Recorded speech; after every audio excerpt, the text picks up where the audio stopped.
Ceramic ઉદ્યોગની હાલત જાણે કે માઠી થઈ હોય તેવું છે।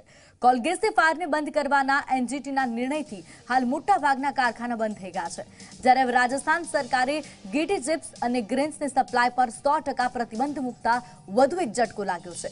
આ પ્રતિબંધને કારણે મોરબી સિરામિક ઉદ્યોગને ઉત્તમ ગુણવત્તાવાળી માટી ટાઇલ્સના પ્રોડક્શન માટે નહીં મળે અને ભવિષ્યમાં ટાઇલ્સની ગુણવત્તા બગડવા અને આંતરરાષ્ટ્રીય માર્કેટ ગુમાવવાની પણ ભીતિ વ્યક્ત કરવામાં આવી છે। તો સાથે જ ટાઇલ્સના ભાવ વધવાની પણ આશંકા વ્યક્ત થઈ છે।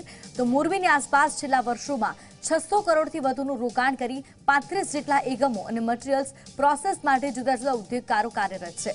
તેના કારણે મોરબીની આસપાસના 175 જેટલા સિરામિક કારખાનાને ઉત્તમ ગુણવત્તાવાળું રો મટીરીયલ્સ મળે છે, પરંતુ રાજસ્થાનમાં આધુનિક ટેકનોલોજીવાળા પ્લાન્ટ નથી, પાણી નથી કે આર્થિક રોકાણ કરી શકે તેમ નથી, જેથી તેનું ભંગારની જેમ ફેંકી દેવાયેલ મટીરીયલ્સને લઈ તેના પર ફેલ્સપાર પ્રોસેસ કરી ઉત્તમ ક્વોલિટી મટીરીયલ તૈયાર કરવામાં આવી રહ્યું હતું।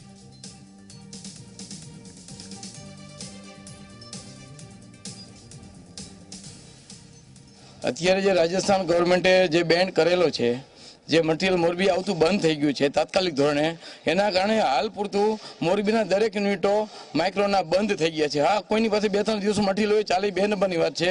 બાકી અત્યારે 35 યુનિટો છે અમારે મોરબીમાં માઇક્રોનના, જે 600 કરોડના રોકાણથી સ્થાપિત થયેલા છે।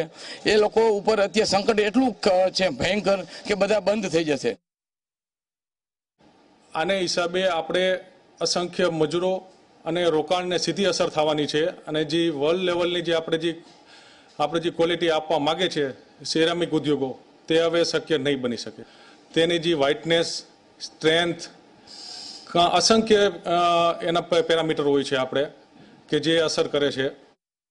ત્યાંનું મટીરિયલ અત્યારે આપણે જે લઈએ છીએ ત્યાંનું બેડ મટીરિયલ છે, સૌથી ખરાબમાં ખરાબ મટીરિયલ, એને આપણે અહીંયા પ્રોસેસ કરી અને સારામાં સારું મટીરિયલ બનાવીએ છીએ, કારણ કે આપણી પાસે જે અત્યારે ટેકનોલોજી છે એ બહુ સારી છે।